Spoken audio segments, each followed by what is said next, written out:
누구나 한 번쯤은 무언가를 잃어버려 본 적이 있으실 겁니다. 지갑일 수도 있고 핸드폰일 수도 있고 소중한 어떤 물건일 수도 있습니다. 그런데 정말 소중한 것을 잃어버리면 마음이 그곳에 머뭅니다. 계속 생각나고 계속 찾게 되고 찾을 때까지 포기가 잘 안 됩니다. 소중하기 때문입니다. 오늘 누가복음 15장에서 예수님은 바로 그 이야기를 하십니다. 양 한 마리를 잃어버린 목자, 드라크마 하나를 잃어버린 여인, 그리고 집을 떠난 아들을 기다리는 아버지. 이 세 이야기는 한 가지 이야기를 하고 있습니다.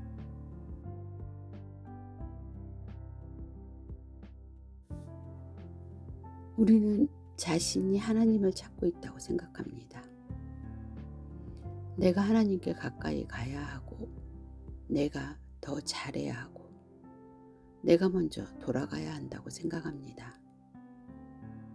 그런데 오늘 본문은 다른 관점에서 이야기를 시작합니다. 예수님은 말씀하십니다. 네가 나를 찾기 전에 내가 먼저 너를 찾고 있었다. 혹시 오늘 마음이 멀어졌습니까? 하나님과 조금 멀어진 것 같습니까? 너무 오래 집 밖에 있었다고 느끼십니까? 하나님이 나를 포기하셨을지도 모른다고 생각하십니까? 누가복음 15장은 아주 따뜻하게 우리에게 말씀합니다. 너는 잃어버려졌을 수는 있어도 버려진 적은 없다. 오늘은 누가복음 15장을 통해 하나님이 왜 잃어버린 한 사람을 끝까지 찾으시는지, 탕자의 비유가 사실은 누구의 이야기인지, 그리고 하나님이 지금도 우리에게 정말 하고 싶어 하시는 말이 무엇인지 함께 묵상해 보겠습니다. 예수님 먼저 양 한 마리의 이야기를 하십니다. 양 100마리 가운데 한 마리가 길을 잃었습니다. 그러자 목자는 99마리를 두고 그 한 마리를 찾아 나섭니다. 많은 사람들이 여기에서 질문합니다. 99마리는 어떻게 되는 것입니까? 한 마리가 더 중요하다는 것입니까? 하지만 예수님의 초점은 가치의 비교가 아닙니다.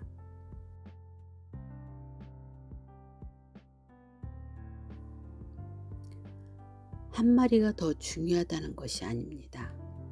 한 마리도 포기하지 않는다는 것입니다. 이것이 하나님의 마음입니다. 99마리도 소중합니다. 한 마리도 소중합니다. 그런데 지금 잃어버린 것은 그 한 마리입니다. 그래서 목자의 마음은 잃어버린 그곳으로 향하는 것입니다. 부모의 마음도 그렇습니다. 두 자녀 가운데 한 아이가 길을 잃었다면 부모의 마음은 그 아이를 향해 갑니다. 그렇다고 해서 다른 아이를 덜 사랑하는 것이 아닙니다. 사랑하기 때문에 찾으러 가는 것입니다.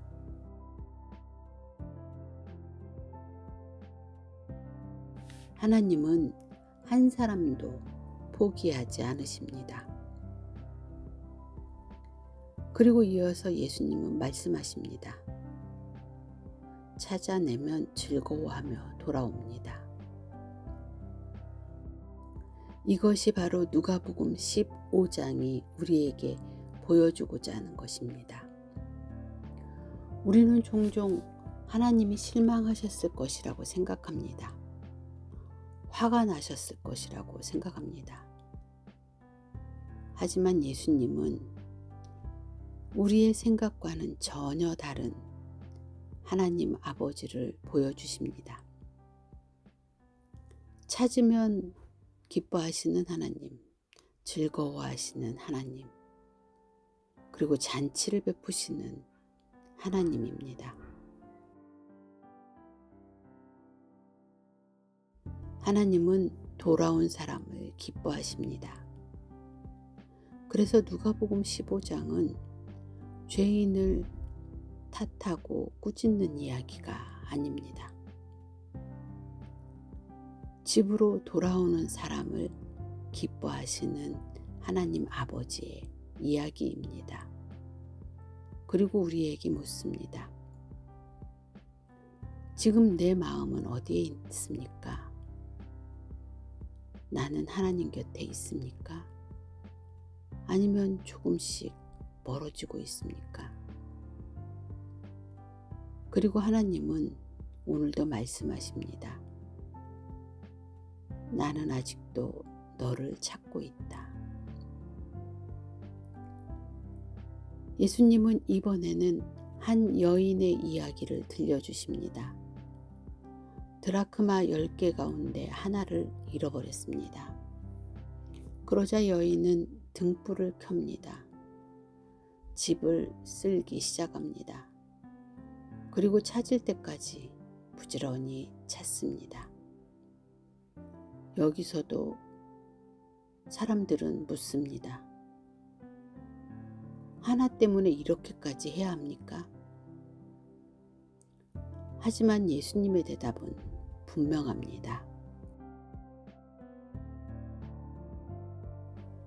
하나님은 잃어버린 것을 찾을 때까지 찾으십니다. 이것이 하나님의 마음입니다.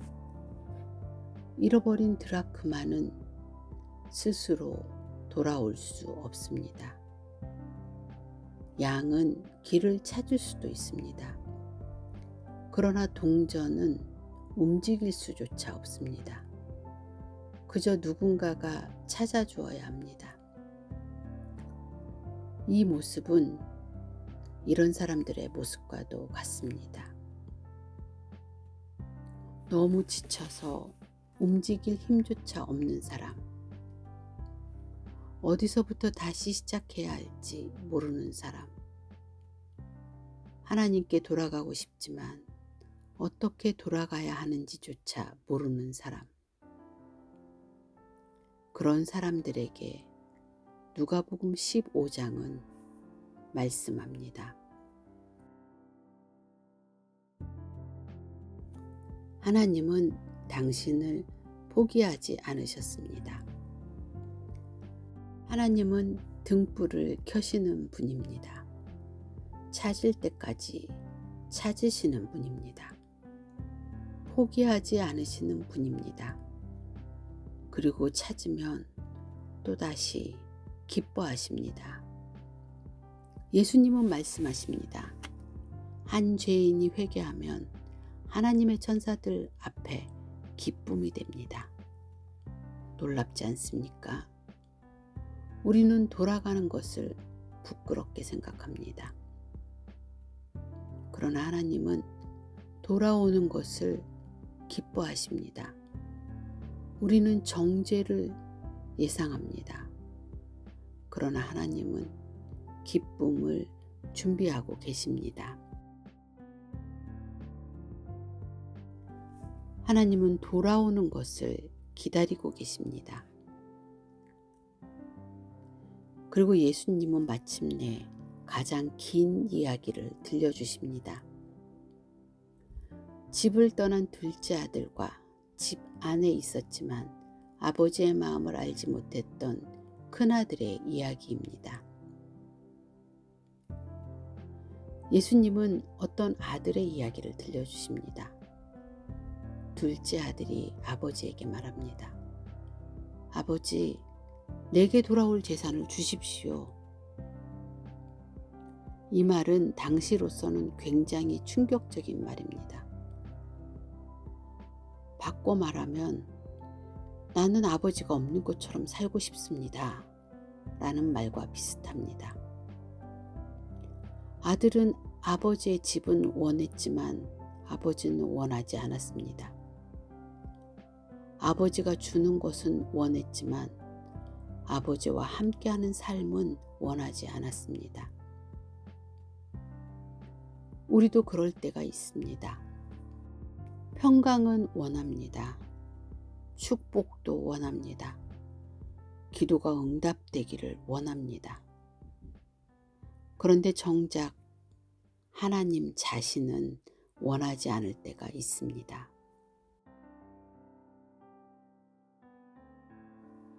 둘째 아들은 먼 나라로 떠납니다. 그리고 거기서 모든 것을 탕진합니다. 결국 돼지를 치게 됩니다. 유대인들에게 돼지는 가장 부정한 동물 중 하나였습니다. 예수님은 지금 그 아들이 가장 밑바닥까지 내려갔음을 보여주시는 것입니다. 그리고 그때 성경은 아주 중요한 말씀을 기록합니다. 이에 스스로 돌이켜. 저는 이 말이 누가복음 15장의 전환점이라고 생각합니다. 회개는 많이 울었다는 것이 아닙니다. 자책했다는 것도 아닙니다. 회개는 방향을 바꾸는 것입니다. 집을 떠난 사람이 집을 향해 돌아서는 것입니다. 아들은 결심합니다. 아버지께 가겠습니다. 그리고 말합니다. 나는 아들이라 일컬음을 받을 자격이 없습니다. 여기서 우리는 둘째 아들의 마음을 보게 됩니다. 그는 자신을 품꾼 정도로 생각합니다. 사랑받을 자격이 없다고 생각합니다. 그런데 놀라운 일이 일어납니다. 아버지가 달려갑니다. 아들을 안습니다. 입을 맞춥니다. 그리고 아들의 말을 끝까지 듣기도 전에 옷을 입히십니다. 반지를 끼워줍니다. 신을 신겨줍니다. 그리고 잔치를 베풉니다. 왜 그럴까요? 아들이 돌아왔기 때문입니다. 잘했기 때문이 아닙니다. 완벽해서도 자격이 있어서도 아닙니다. 그저 돌아왔기 때문입니다. 이것이 바로 하나님 아버지의 마음입니다. 그리고 예수님은 여기서 이 이야기를 끝내지 않으십니다. 왜냐하면 아직도 한 명의 잃어버린 아들이 있기 때문입니다. 집안에 있었지만 아버지의 마음을 전혀 알지 못했던 큰아들의 이야기입니다. 우리는 보통 누가복음 15장을 읽으면 둘째 아들 이야기에서 끝냅니다. 하지만 예수님은 아직 이야기를 끝내지 않으십니다. 왜냐하면 예수님이 처음부터 대답하고 계신 대상은 세리와 죄인만이 아니라 바리새인과 서기관들이기 때문입니다. 그리고 큰아들이 바로 그들의 모습입니다. 큰아들은 밭에서 돌아옵니다. 집에서 음악 소리가 들립니다. 잔치가 열리고 있습니다. 그리고 동생이 돌아왔다는 이야기를 듣습니다. 그런데 큰아들은 집에 들어가기를 원하지 않습니다. 화가 났기 때문입니다.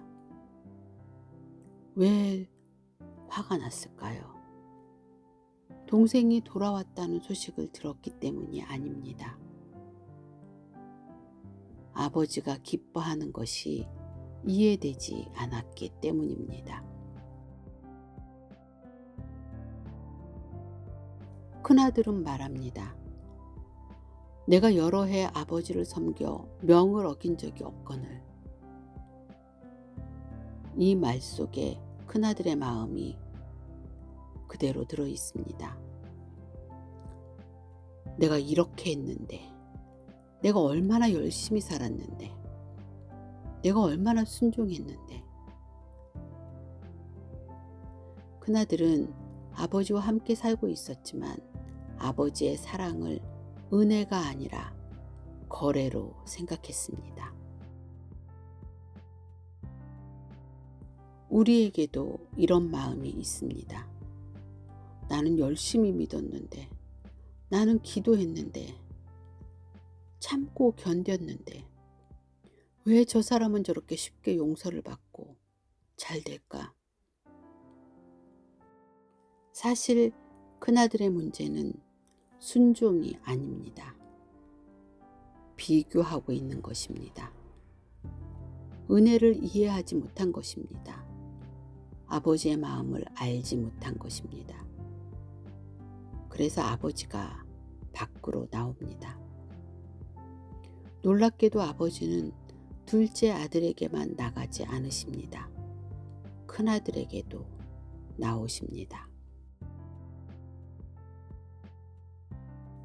이것이 누가복음 15장의 놀라운 부분입니다. 집 밖에 있는 아들도 찾으시고, 집 안에 있지만 마음이 멀어진 아들도 찾으십니다. 아버지는 말씀하십니다. 너는 항상 나와 함께 있으니 내 것이 다 내 것이다. 이 말씀은 왜 불평하느냐라는 꾸중이 아닙니다. 너는 이미 사랑받고 있다. 너는 이미 내 아들이야. 라는 말씀입니다. 그런데 큰아들은 그 사실을 모르고 살았습니다. 늘 아들로 살았지만 종처럼 살았습니다. 늘 집안에 있었지만 아버지의 마음은 몰랐습니다.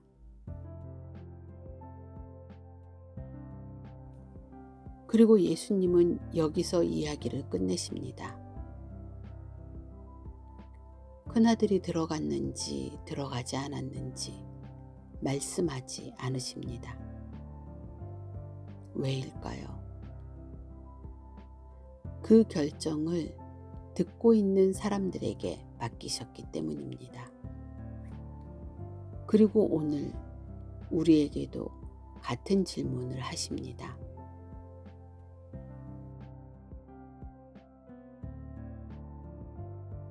당신은 잔치 안으로 들어오시겠습니까? 사실 지금까지의 모든 이야기는 한 곳으로 모입니다. 잃은 양, 잃은 드라크마, 집을 떠난 둘째 아들, 집안에 있었지만 아버지의 마음을 몰랐던 큰아들. 이 모든 이야기는 결국 한 가지를 우리에게 말해주고 있습니다.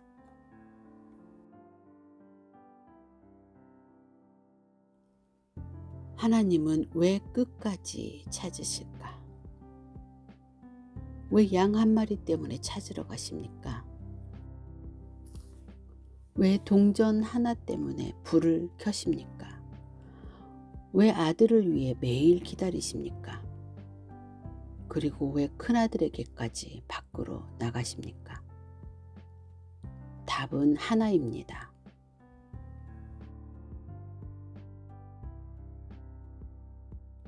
사랑하기 때문입니다. 사랑은 포기하지 못합니다. 사랑은 잃어버린 것을 그냥 두지 못합니다. 돌아올 가능성이 없어 보여도 그래도 기다립니다. 그래서 누가복음 15장은 죄인의 이야기가 아닙니다. 실패한 사람의 이야기도 방황한 사람의 이야기도 아닙니다. 무엇보다 아버지의 이야기입니다. 우리는 종종 이렇게 생각합니다. 나는 너무 멀리 왔습니다. 하나님은 나를 포기하셨을 것 같습니다. 다시 돌아가기에는 너무 늦었습니다. 그런데 예수님은 말씀하십니다. 아직 멀리 있는데 아버지가 먼저 보았습니다. 먼저 달려갔습니다. 먼저 안아주었습니다. 그리고 먼저 잔치를 준비했습니다.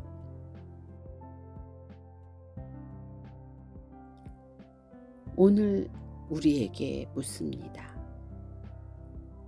당신은 지금 어디에 있습니까? 둘째 아들처럼 멀리 떠나 있습니까? 아니면 큰아들처럼 집 안에 있지만 아버지의 마음과 멀어져 있습니까? 어쩌면 우리는 둘 다일 수 있습니다. 어떤 날은 멀리 떠나고 어떤 날은 하나님 곁에 있으면서도 은혜를 잊어버립니다. 그러나 하나님은 둘 다 찾으십니다. 누가복음 15장은 그래서 우리에게 무엇을 하라고 말하기 전에 무엇을 먼저 믿으라고 말합니다. 믿으라는 것은 바로 이것입니다. 나는 결코 버려진 사람이 아닙니다. 하나님은 지금도 나를 찾고 계십니다. 집으로 돌아갈 수 있습니다. 그리고 오늘도 아버지는 문 앞에서 기다리고 계십니다. 오늘도 잔치를 준비하고 계십니다. 오늘도 말씀하십니다. 돌아오너라. 나는 너를 포기한 적이 없다.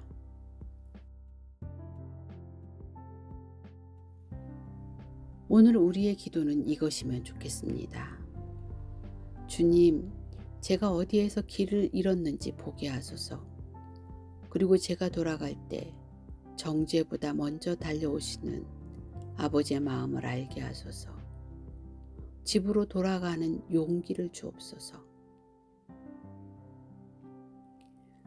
성경을 삶의 언어로 여기는 인사이드 안쪽입니다. 오늘 우리는 누가복음 15장을 통해 하나님 아버지의 마음을 함께 묵상. 다음 누가복음 16장에서는 우리가 무엇을 가장 소중하게 여기며 살아가고 있는지, 그리고 참된 부요함은 무엇인지를 함께 묵상하게 됩니다. 지금 화면에서 보이는 영상을 이어서 보십시오.